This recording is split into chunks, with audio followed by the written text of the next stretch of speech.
il va y avoir d'abord une masse financière qui va complètement bouger, avec des goûts qui vont aussi complètement changer. Lorsqu'on prend l'exemple des artistes impressionnistes, on a obtenu une maturité de marché après une centaine d'années, entre leur création en 1870-1880 et leur maturité de marché en 1990 où les records sont établis. Depuis, on a peu de tableaux impressionnistes qui dépassent les 100 millions de dollars. On a affaire à des œuvres qui sont très chères et sur une courbe qui est, j'allais dire, très asymptotique. On est monté très très haut, mais ensuite on s'est énormément stabilisé.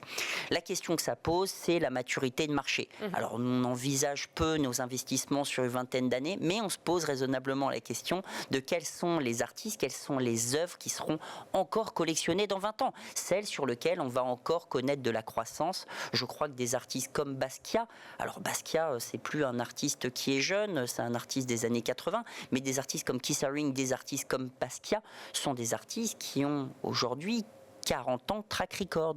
Dans une vingtaine d'années, ils auront 60 ans de résultats de vente aux enchères. On aura accès à un marché qui sera mûr. Est-ce que Basquiat, son marché, tiendra encore plus de 40, 50, 60 ans? Est-ce que ça sera un marché qui continuera à croître?